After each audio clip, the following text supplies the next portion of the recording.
Cái bánh mình nó có độ đàn hồi giống như miếng mút vậy đó, mà xốp mịn lắm. Xin chào cô bác, anh chị và các bạn. Hôm nay mình chia sẻ thêm một công thức mới làm món bánh bông lan sữa đặc. Món bánh này thì rất là thơm luôn. Không có sữa tươi thì mình làm bằng sữa đặc, bánh cũng rất là ngon luôn á. Cô bác, anh chị và các bạn thích thì cùng vào bếp để làm nha. Bánh thơm lắm luôn. Thành phần nguyên liệu thì ở đây mình có là 30g sữa đặc, 40g đường, 4 cái trứng gà, 50g dầu ăn, 60g bột mì số 8, một chút xíu vani. Nếu như cô bác không có mua được bột mì số 8 thì mình thay thế là 50g bột mì đa dụng và 10g bột bắp nha. Thành phần nguyên liệu thì mình sẽ để dưới đường mô tả để cho cô bác anh chị dễ tham khảo hơn. Mình sẽ cho dầu ăn này vào trong cái nồi để mình làm cho cái dầu này nó nóng lên. Mình mở lửa cho dầu nóng lên thôi chứ không có để dầu sôi nha, cho nó vừa nóng lên là được. Khi dầu bắt đầu nóng rồi thì mình tắt bếp. Mình nhắc cái nồi dầu xuống. Bây giờ thì mình sẽ cho cái phần bột mì vô. Mình để qua bên cái gây gì nè, để mình gây ra cho bột nó không có bị gión cục á.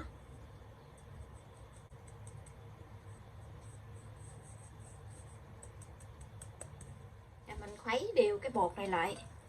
Đây là cách mình làm hồ tinh bột á, để cho cái bánh của mình nó mềm mịn hơn. Mình cho sữa đặc này vô luôn.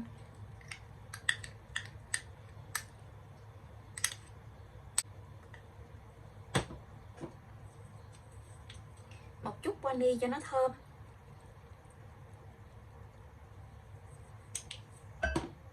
Một trái trứng gà. Một trứng gà này thì mình để luôn lòng trắng luôn.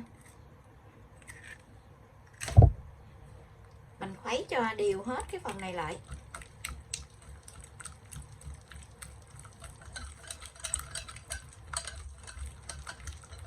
Tiếp theo thì mình sẽ cho 3 cái lòng đỏ vô.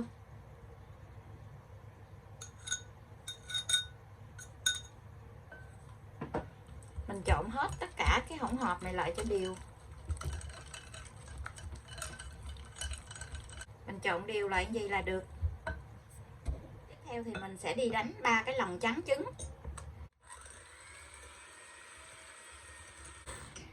Khi mình thấy cái bọt bóng lớn thì mình sẽ cho từ từ đường vô. Phần đường này thì mình chia ra làm 3-4 lần để mình cho vô, để mình đánh từ từ nha. Cái máy mình có 6 số thì mình đánh ở số 3.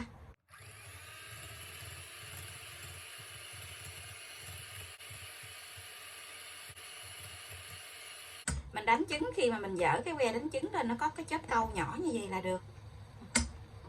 Chớp câu nhỏ mềm như vậy.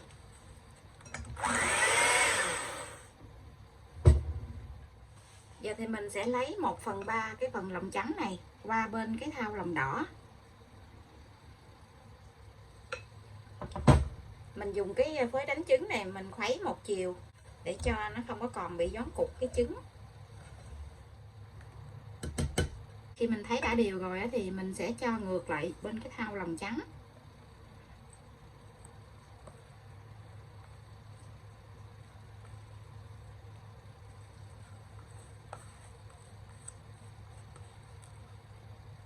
Mình dùng cái phới này mình trộn một chiều để cho nó đều, không có còn bị gión cục cái lòng trắng này lại một lần nữa.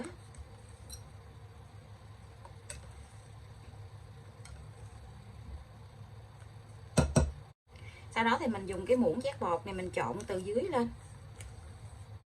Trộn tất cả cái hỗn hợp này sát với cái đáy tô để cho cái lòng trắng này nó đều lại hết luôn. Mình trộn nhanh mà nhẹ tay thôi. Hôm nay thì mình sẽ dùng cái khuôn đáy gời 15. Mình lót giấy nến ở xung quanh vậy. Mình lót cho nó hơi cao lên chút xíu nè, tại vì cái phần bánh này thì nó hơi nhiều hơn cái khuôn á. Nếu như ở nhà mình có cái khuôn 16 thì mình làm cái khuôn 16 thì nó sẽ vừa hơn.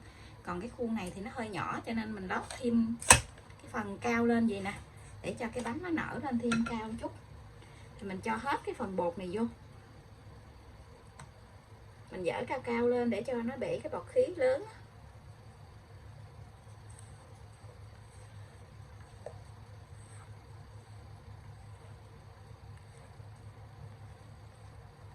Mình cho bột vào khuôn rồi thì mình dập cái khuôn xuống bàn vài cái để cho nó bể cái bọt khí ở bên trên á, với lại cho cái mặt bánh nó vàng đều ra.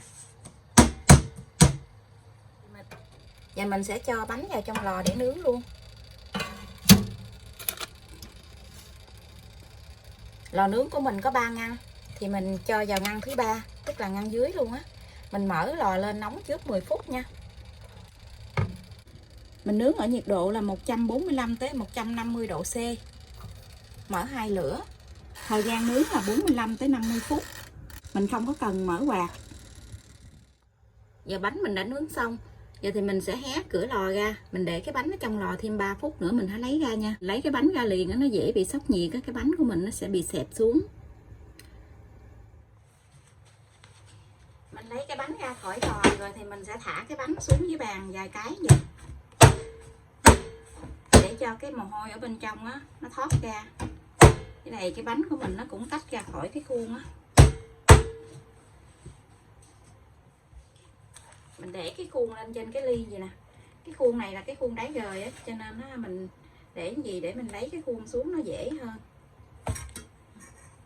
Mình có lót giấy nến ở bên hông á, cho nên dễ lấy cái khuôn ra. Bánh nguội rồi mình sẽ cắt cái bánh ra nha. Bánh mềm xốp ngon quá chừng.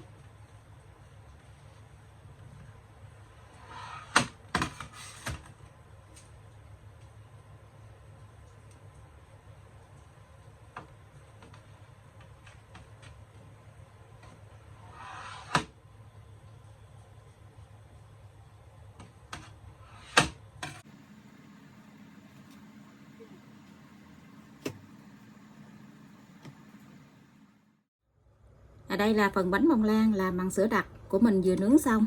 Bánh mềm xốp rất là ngon luôn. Cô bác anh chị và các bạn thấy thích thì cùng vào bếp làm cho gia đình mình thưởng thức nha. Công thức này cũng rất là dễ làm luôn. Mình không có sữa tươi thì mình làm bằng sữa đặc như vậy nè. Nó có cái độ đàn hồi rất là tốt luôn á, cái bánh á.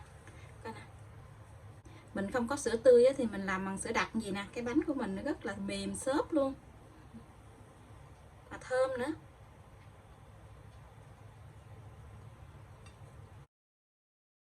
Giống như miếng mút vậy đó. Mà xốp mịn lắm, rất là ngon luôn á. Cô bác anh chị và các bạn thấy thích thì cùng vào bếp làm cho gia đình mình thưởng thức nha. Công thức này cũng rất là dễ làm luôn. Bây giờ thì mình xin chào tạm biệt. Hẹn cô bác anh chị và các bạn lại video tiếp theo. Cảm ơn cô bác anh chị và các bạn đã xem video của mình. Xin chào và hẹn gặp lại.